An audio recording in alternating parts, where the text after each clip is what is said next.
He currently serves as Finance and Administration Manager at IPP EATV Limited in Tanzania. Mr. Swaminathan Sridhar. You can understand or you can educate the people who are, because you need to develop leaders within the department who can grow up. I believe that the ideas and your experience can add on a lot to companies' strategic decision making. Second suggestion you said is whenever you get a contract, you call your staff who is going to be implemented, the head of the department should call the person who is going to handle that one.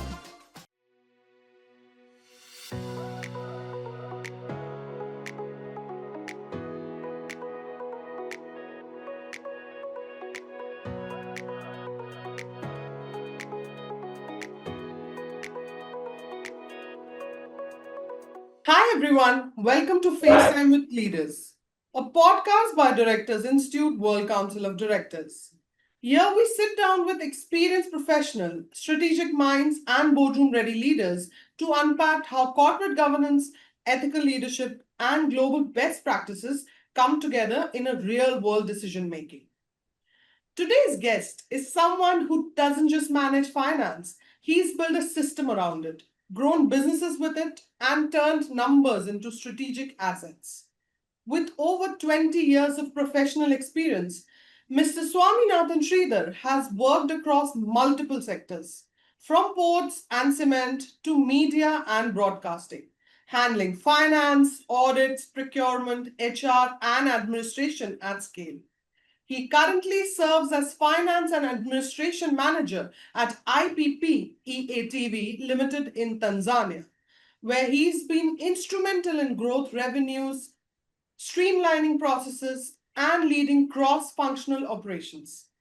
His early career includes transformative audit recoveries, plugging revenue leakages worth hundreds of crores, and reconciling multi year financial inconsistencies, all while keeping ethics and accuracy at the center of every move. Mr. Swaminathan, it's an absolute pleasure to have you on the show, sir. Welcome to FaceTime with Leaders. Good morning, Charu. Thank you for those introduction. And let me say, I have started my career very early because of my family issues. I lost my father at a very young age. So need to go through the grind of work. And somewhere during my career, I was in a technical side, and somewhere I see it is not the right job for me to do. So I switched to my commerce side, all doing part-time jobs and studying. And I've grown in the organizations like that. Right. So, and one of the career shifting points I will say is when I was working as a training as an apprentice in Visakhapatnam Port Trust as a technical electrician. That is where I found it. This is not the job I want to be, or this is not the career I want to be. Right. So that is where I started doing all.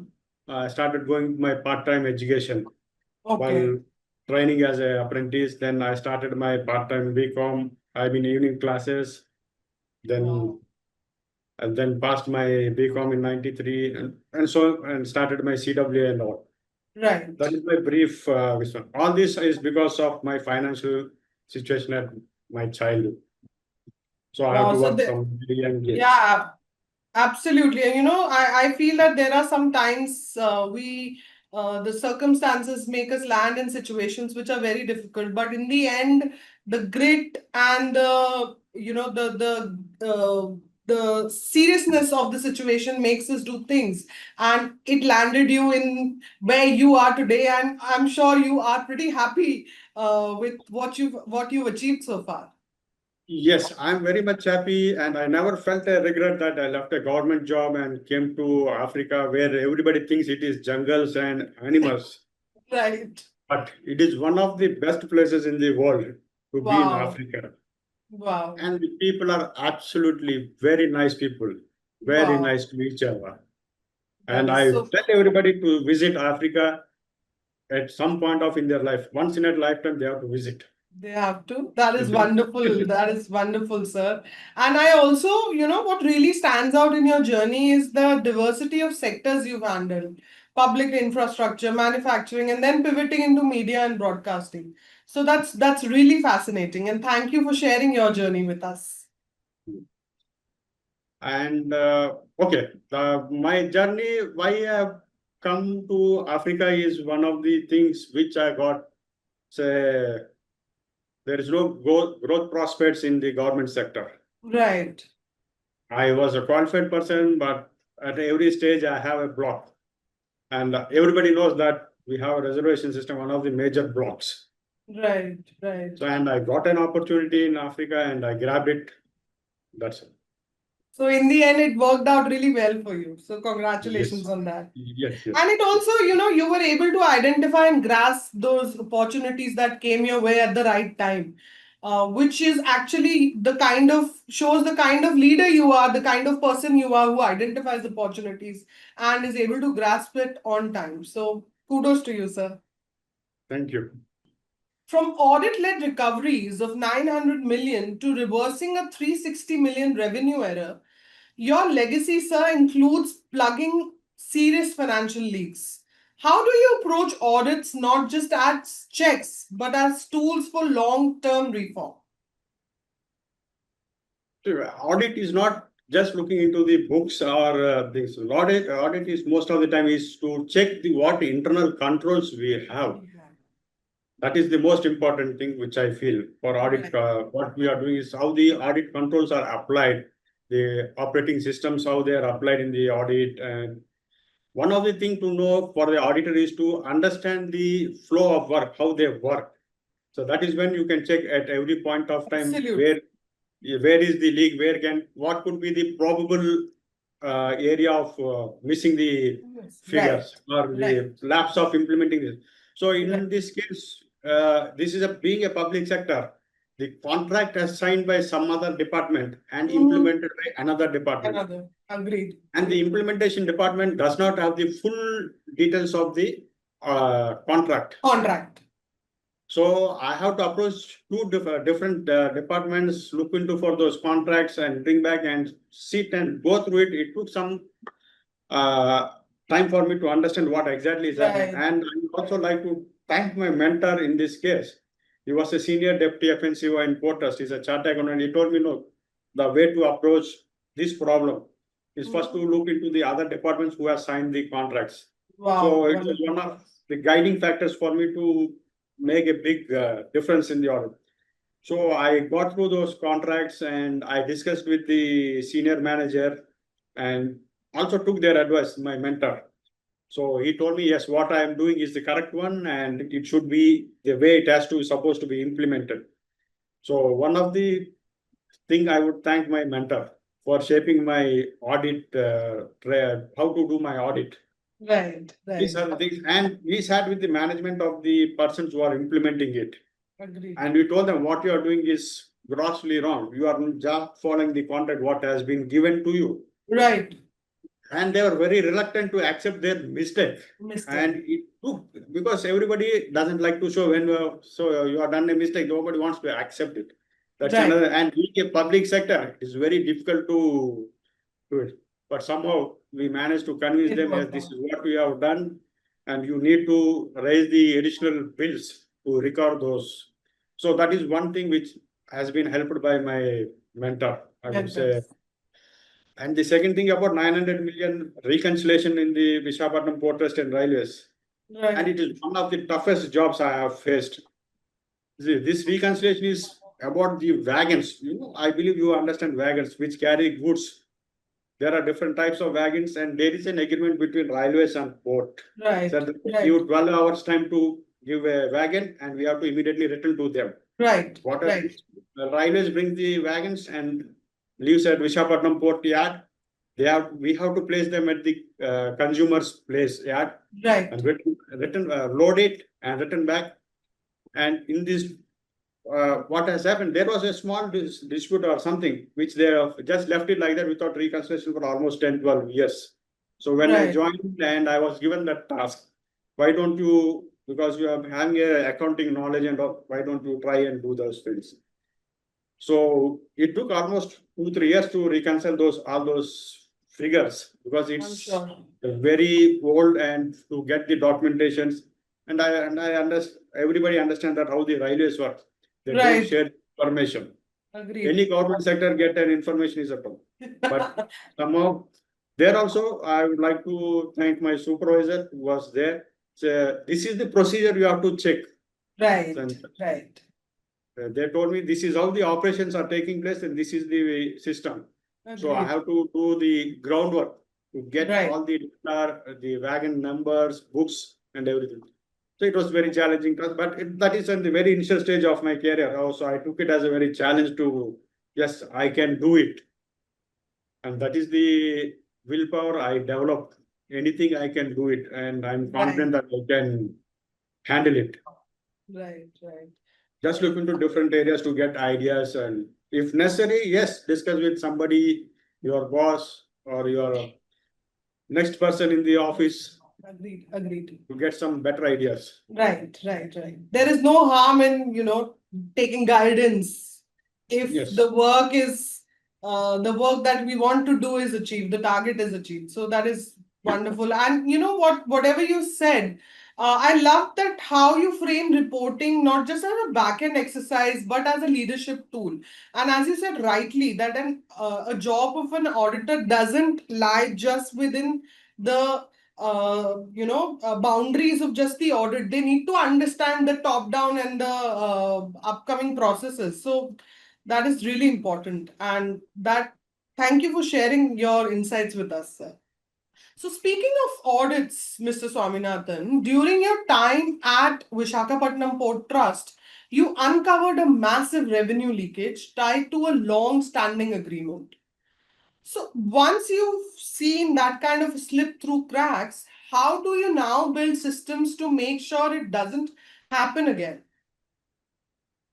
So one of the things which we have suggested after the audit is that when any long-term agreements are signed and there are more than 2 departments involved, it is better to bring that department into the discussion table Right. and tell them what are the challenges they are going to face with this agreement. Agreed. Because in a government sector, somebody does the discussion and it is implemented somewhere who doesn't know what has been discussed. Right. So one of the things we told them is see this discussion, for example, for the Vishakhapatnam Port Trust, the agreement was made between civil department and the management, traffic, I mean the finance department. Right. And the agreement has to be implemented by the traffic department.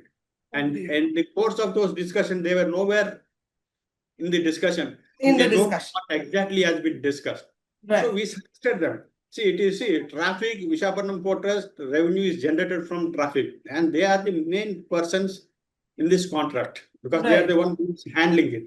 And Right. these people are blindsided and they just have a contract which you have signed it. And what are the terms? And yes, you are given the contract to read them. They just told them, this is the contract. This is the berth we are given on hire to XYZ company. And you need to get the revenue from them. Right. And there is no proper instruction from top to the down where the people are collecting the revenue to check what kind of berth charges they are supposed. Because Agreed. both they have 2 kinds of berth charges. One is Okay. crane berth with cranes, there's a different charge, and Right. one is berth without cranes. So berth without cranes, they charge less because the consumer has to bring his own equipments to unload. Whereas Agreed. the berth with cranes is the port, they have to pay for it. Painful. So the berth is in cranes. On the side of the cranes, we have it's called a crane berth. So Right. government cranes have been used. Our Vishakhapatnam Porters cranes have been, but they are charging a non-crane berth charges. Okay. Okay. So we have to go deep into the contract and to understand what exactly been agreed. So we told them what you are implementing is 100% wrong. This berth is having cranes and they are using our cranes for which they are not paying us. Right. Right. So that is how we have found that one. And the same case with another one, which the Tanzania container terminal, which has also been given high to them. Right. So Right. they were handling containers of different sizes, but they're not giving the charges which exactly been agreed. Right. So that is how we could, that's the reason, one of the recommendations we are given is involve the people who is going to handle this contract In the discussion when you're in agreeing the to things. discussions. Yes. Because as I say, in the government sector, not everybody goes through your contract. Right. Because the people below, the people who are implementing, they are just could be, some of them come join in the compensatory grounds, some of them just join like that, and they don't understand the systems. Language also of the contract. Language, because the contract is even drafted by a lawyer, and to understand the language and everything. That is one thing. And we second suggestion we said is whenever you get a contract, you call your staff who is going to be implemented, the head of the department should call the persons who is going to handle that one and Right. explain to him this is what is there in this contract. Because if I give a contract to a class 3 employee, he doesn't go through it. Of So he course. just takes what is, because in the government sector, everything goes, you do this, that's it. And nobody That's questions back why we are doing right. that one. Right. Right. So we told them, this is not the way you can grow, you can understand, or you can educate the people who are, because you need to develop leaders within the departments who can grow up. Agreed. Agreed. So that is what we have suggested. And sir, just to add on to what you said, it's just not the government sector. This problem arises in private also. So I've worked with private sector for a lot of years, and I have also, and I was in the quality department doing the audits. So Mhm. I actually saw that these challenges were being faced because the people who are getting the business, just to get the business, they will agree to anything. But the people who are actually working will know what challenges can come and what they can deliver. So as you said, it's the most important step to involve people who will be actually working during the discussion, so that a correct contract is signed, correct agreement is signed, so that we don't face these financial challenges that you talked about in the future. Absolutely. Yeah, I agree with you, because I still face the same problem in the East Africa television. Because the Right. sales guy goes and promises he is going to bring the moon and deliver to him. It doesn't happen. Yeah, I mean, I have seen that happening, just to get the contract, just to get the Yeah. tender. A lot of Yeah. times people promise Yeah. things which are out of our control. And, what you said is such a powerful takeaway. The idea that system failure is often a failure of assumptions. So, thank you for sharing your thoughts on this, Mr. Swaminathan. Thank you. Okay, so next one is a very quick rapid fire. So, Mr. Swaminathan, let's light things up with a quick rapid fire round. Just go with your instinct, one word or one liner answers. Ready? Yeah. Great. So, one word your team would use to describe your leadership style. Maybe democratic. I listen to them first, what they are saying and what is possible and not possible. That is the best kind of leadership that you can have, sir. First job you ever did and what it taught you. So after my first job, I will say is my apprenticeship in Visakhapatnam Port Trust as an what we call outside as a ITI, Industrial Training Institute. So that thought as that is not the job I want. So your screen Because froze. I used to get a stipend. Right. Used to get a stipend of 270 rupees, and day in day out from morning I have to wear some sort of dress which I did not like, and most of the time I have to oil in my body or something like that. Oh my God. So that Okay. taught me about, and I felt this I cannot grow in my life. I may have a government job, I may get a government job, but I want to reach somewhere in the top I cannot reach. Yeah. So that job, that job showed you what you do not want in life. Yes. Wonderful. Okay. So one South Indian dish that instantly feels like home. Sambar. Sambar. Agreed. I love sambar. Idli sambar specifically. Yeah. Yes. Idli sambar is one of the best breakfasts. Comfort food. I can have it anytime. Sometime visit Tanzania, come to my house. Definitely, sir. We'll definitely do that. Thank you for the invite. So, a habit or routine you swear by for staying sharp. Do exercise every day, half an hour. Wow, that is wonderful. Okay, last one. One piece of advice you'd give to yourself. Don't take things for granted. Don't Great. assume. That is very great. Thank you so much for that wonderful rapid fire answer. Really enjoyed doing that quick, fun activity with you. Thank you. During your time as acting director of finance at the Guardian Limited, you brought down newsprint costs by 36%. And that's no small feat in the print media world, sir. Now, given the wider concerns in East Africa around inflated procurement and exclusive vendor deals in media, what challenges did you face while restructuring that process? And did any of those experiences shape your views on transparency and ethical procurement? Uh, when I was joined as acting director in Guardian, there was only one supplier of the newsprint, and he is charging his own rates. So as soon as I came to know that this is what is happening, I said, no, this is not the way. Because Right. on any given day, the vendor can hijack us by blackmailing that I'm not going to give you the newsprint. Agreed. So I said, no, we cannot work like this. We need to have at least 2 or 3 suppliers. And in the meantime, we also need to look for, since East Africa being most of the is a trading hub Mhm. for everything, nothing is manufactured here. And Okay. we said we need to look for from the Europe or somewhere where we can directly import the newsprints. Right. So the first is we looked around East within Tanzania, and we met so many people who are doing this newsprint business Mhm. and who are importing papers. So I met few of them and I called them for discussion that this is my monthly requirement. I can give you a share from my requirement, and Right. we need this is the price I can pay for you. So this has helped me because once I brought in the second supplier, the first supplier who was a monopoly came to us and says, I can also supply for you the same rate. Right. Then I said, that is the good thing. This is what how it is supposed to be. Yes. Agreed. And we looked for also try to do the imports from the Europe. So we said, this is the market rate in Europe. We know the rates. Earlier, Right. nobody was looking at it. So this is the, if I import, this is going to be my cost per ton. So my cost per ton is going to be around 5,000 shillings or 2,000 shillings. Okay.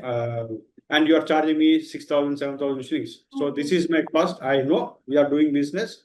You take your profit, but it is not that you take 200% profit. Profit. Yes. Because when I was there, the company was going through a financial crisis. Okay. So I said, no, right now I cannot import, but this is the right international prices and the shipping, everything. If I put together, and this is your cost, you take your profit 20%, 30%, or whatever you feel is the best. Right. And then we fix the price. And because you need to give me on credit, yes, you can take around 20% profit, which is a best rate or 25%. We agree for it Right. because of my situation where I'm coming from. So I have to bear some loss. Right. So that is how we made the vendors to come to our terms and say this, yes, they agree to our terms. And we started discussing and we started laying plans for direct imports. By the time I left, when the new person came, he is have a roadmap to bring the imports, and we have succeeded in importing the newsprint, and Wow. which has reduced the cost almost by 60-70%. Absolutely. Right. Right. That is how well. And the problem in Africa Mhm. is nobody gives the address. They just give the post box number. If you look at for any physical address, it's not like in India, this is the street, this is my door number, this is ABC. But in Right. Africa, they say just XYZ Company Limited, post box number, Tanzania. That's it. Right. Or Dar es Salaam. Okay. So it is. So most of the data it was very difficult to trace. And in Right. newspaper advertisements is except the advertising agencies, there are small people who give the advertisements. Right. Right. So to trace them is very difficult. So we brought out a policy, say that this is not the way we are supposed to do. Anything less than this amount, say 100,000 shillings, They have Right. to pay in advance. We are not going to give credit because Right. these are small people and it is very difficult to trace them. Praise them. So, Exactly. so we said no. If somebody is coming to do a business, a year piece or something, and it is costing 100,000 for us to put that print in the paper, we have Right. very much we can give it, but you have to pay in Pay in advance advance. so that I don't, because to collect this 100,000, I have to spend 200,000. Agreed. Agreed. Right. So that is how the strategy we have set. And the another big important thing in the newspaper industry, print industry, is the returns. Okay. Because today's paper nobody buys tomorrow. Right. Right. So we were chasing the vendors who are selling our papers to give them how many newspapers you want to buy. So you want Right. 100, you want 100 copies, we'll give you 100 copies. But ensure you don't bring the returns, because if they bring the returns, I have to repay. Agreed. Agreed.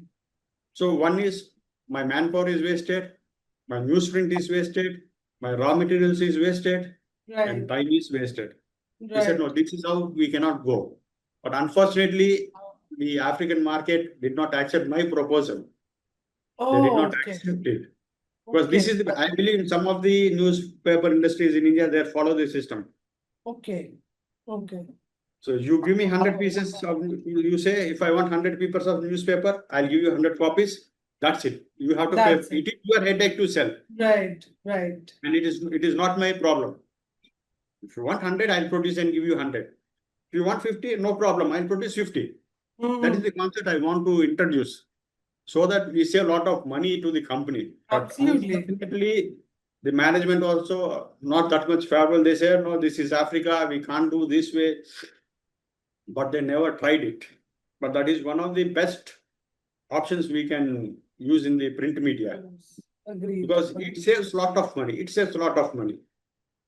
Agreed, agreed, absolutely. I mean, though I am not in the same field, but I can absolutely understand what you're trying to say. Like, it is such a huge waste of resources, time, money, and raw material, doing that, just that to and fro. So, agreed to Yeah. that. And also, sir, listening to this, you've been so bold and thoughtful in your answer, Mr. Swaminathan. And what really struck me is how you went beyond just cutting costs. You actually challenged an entire procurement mindset. So kudos to you, sir, and all the best. Thank you. May they realize that this is something that will save cost and they accept it. Yeah. Thank Great. you. So, Mr. Swaminathan, you've recently joined Directors Institute and stepping into a space of governance, learning, and boardroom readiness. What made you take that step, and how has the experience added to your leadership thinking so far? So I have been doing this in my current organization, like my governance, which is dealing with the government. Not much. Being an expatriate, I'm not allowed to deal with the government. But Right. I have been suggesting the company secretary, who's a local people, that Okay. this is the governance and these are the discussions which needs to be registered with the and we need to have board meetings every now and then, streamlining the systems. That is Right. what I've been suggesting. And since I also want to grow in my life, I just don't want to stay there Agreed. because I've been working for last 20, 30 years. Now I want to be on the top level and say, okay, this is what I can do. So I Right. need somebody to, this is my idea, this is going to work, and this is the challenge I give it to you, the next person who Right. is coming up. So that is the kind of things I'm looking at. That's one of the reasons I joined as the directors, to understand the operations of the company which I may join and say, okay, Right. this can be done this way on the leadership role. That's what I'm looking at myself. So I thought I need to have some more guidance to Right. enhance my knowledge, what I'm existing. So I have to improve my knowledge to move that way. That is the reasons I will say I will join the director's course, because I thought these are one of the best institutions which is being guiding, training so many people. So I thought, let me give me a chance, myself a chance to upgrade my skills, Right. understand more. boardroom activities. Mhm. Wow, that is such a thoughtful reflection, Mr. Swaminathan. And I also believe that with the kind of experience and the years of experience you have, boardroom is sort of a natural progression for you, because I believe that the ideas and your experience can add on a lot to companies' strategic decision making. And also, Thank what you. really inspires me is how you framed governance not as a course, but as a mindset shift, and how even someone with decades of financial leadership can still pause, step back, and build a new muscle for boardroom. So that's really inspiring, sir. Thank you so much for sharing your thoughts with us, and I wish you all the best for your future endeavors. Thank you, Ms. Charu.